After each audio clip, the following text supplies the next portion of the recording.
بسم اللہ الرحمن الرحیم۔ اس سے پیچھے جو باب زیر بحث تھا اس میں وضو کی اہمیت بیان ہوئی تھی، یعنی یہ محض ہاتھ پاؤں دھو لینا نہیں ہے بلکہ بارگاہ خداوندی میں حاضری کی تیاری ہے۔ یہ فرمایا تھا کہ اس کا اہتمام ہونا چاہیے، اور پھر اس کا صلہ بھی بیان ہوا تھا کہ یہ وضو تمہارے لیے قیامت میں علامت بن جائے گا، روشنی بن جائے گا، چہرے کی چمک بن جائے گا۔ جیسے کہ قرآن میں جگہ جگہ تصویریں کھینچی گئی ہیں کہ وہاں کچھ چہرے روشن ہوں گے، تو یہ وضو بھی اس روشنی کا باعث بنے گا۔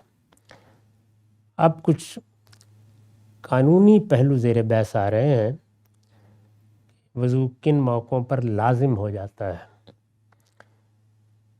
عن ابی ہریرہ قال قال رسول اللہ صلی اللہ علیہ وسلم لا تقبل صلاۃ من احدث حتی یتوضا۔ یہ بخاری و مسلم دونوں کی روایت ہے۔ یہاں مشکات سے میں نے اسے پڑھا ہے، یہاں اس کا رقم ہے 300۔ ابو ہریرہ سے روایت ہے، وہ کہتے ہیں کہ رسول اللہ صلی اللہ علیہ وسلم نے فرمایا کہ اگر کوئی آدمی کسی ایسے معاملے سے گزرے جس میں غلاظت لاحق ہوتی ہے، اور پھر اس سے ظاہر ہے کہ جو طہارت کے قاعدے ہیں ان کے مطابق طہارت حاصل کر لے، تو جب تک وہ وضو نہ کر لے اس وقت تک نماز نہیں پڑھ سکتا۔ نماز کے لیے یہ ضروری ہے، اگر وہ ایسا کرے گا تو اللہ کے ہاں یا اس کی بارگاہ میں یہ نماز مقبول نہیں۔ اس سے ظاہر ہے سب مسلمان واقف ہیں کہ نماز کے شرائط میں وضو ہے۔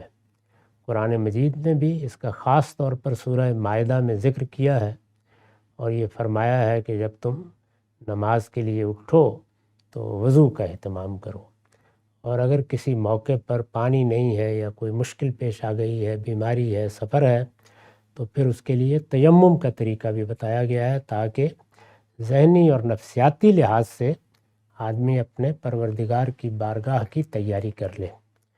تو وضو نماز کے لیے ضروری ہے۔ یہاں تو اسی کا ذکر ہوا ہے، لیکن ہم یہ جانتے ہیں کہ طواف کے موقع پر بھی وضو کرنا چاہیے۔ اسی طرح سے بعض وہ مواقع بھی ہیں جن میں وضو مستحب ہے، کیا جائے تو بہت اچھا ہے، جیسے قرآن کی تلاوت سے پہلے اگر وضو کیا جائے تو بہت اچھی بات ہے، لازم نہیں کیا گیا۔ تو اس طرح بعض جگہوں پر یہ لازم ہے اور بعض جگہوں پر لازم نہیں ہے۔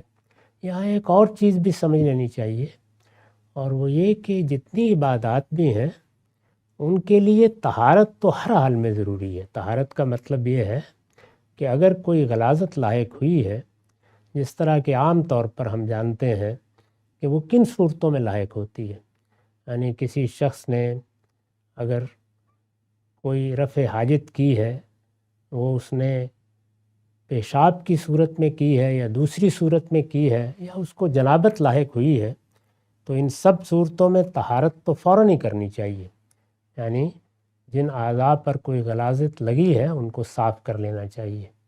ہر عبادت کے لیے یہ پہلا اہتمام تو ضروری ہے، لیکن پھر ہر غلاظت کی نوعیت کے لحاظ سے اللہ تعالیٰ نے کچھ چیزیں تیاری کی لازم کی ہیں۔ تو نماز میں محض غلاظت کو دور کر لینا کافی نہیں، بلکہ آگے بڑھ کر پھر اہتمام سے اور ایک خاص طریقے سے جو پیغمبروں نے سکھایا ہے وضو کرنا چاہیے۔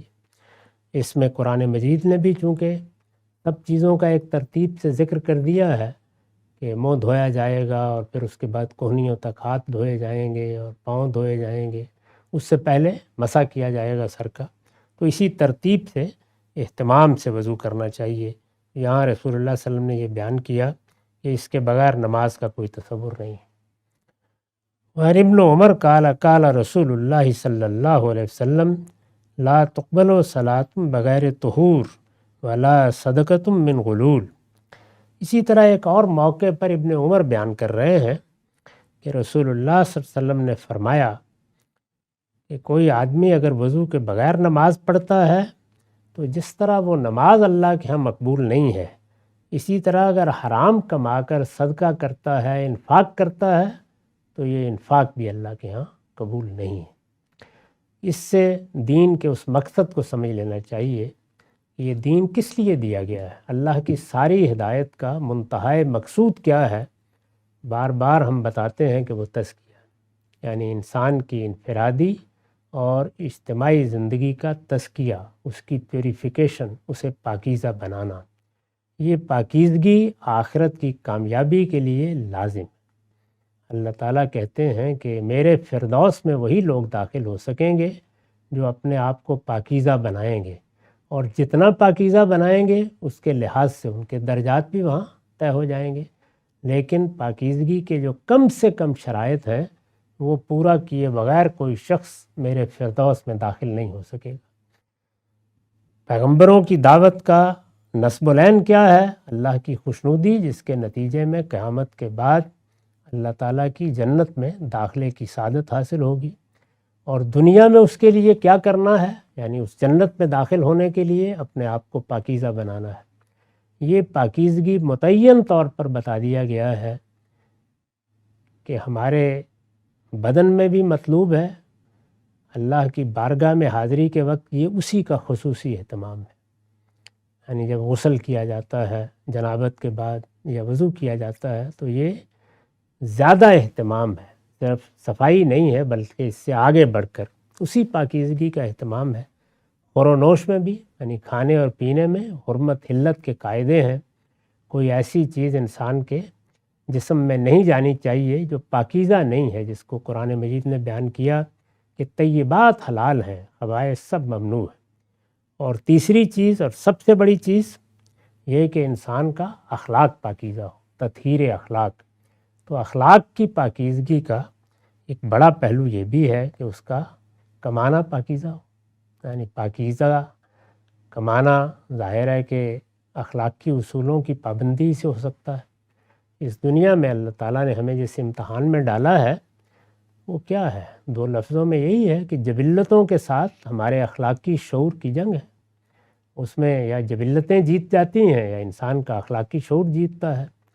تو انسان کے اخلاق کی تطہیر میں اس کی معیشت کی تطہیر بھی ضروری ہے، یعنی وہ کماتا ہے، کھاتا ہے تو اس میں کوئی غلط طریقہ اختیار نہ کرے۔ اس کو قرآن مجید نے اپنے لافانی الفاظ میں اس طرح بیان کیا ہے کہ وَلَا تَأْكُلُوا أَمْوَالَكُمْ بَيْنَكُمْ بِالْبَاطِلِ، یعنی تم آپس میں ایک دوسرے کا مال کسی باطل طریقے سے کھانے کی جسارت نہ کرو، یعنی جھوٹ بولنا، دھوکہ دینا، فریب دینا، بات کو بڑھا چڑھا کے بیان کر کے کوئی چیز بیچنے میں کامیاب ہو جانا، عیب کو چھپا لینا۔ غرض یہ کہ اس طرح کی سب چیزیں جتنی ہیں ان سے انسان کی معیشت کو پاک ہونا چاہیے۔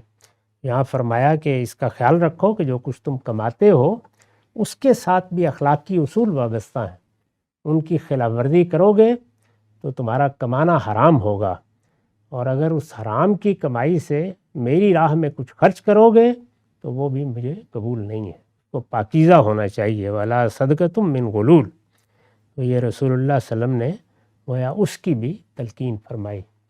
وآخر دعوانا الحمدللہ رب العالمین۔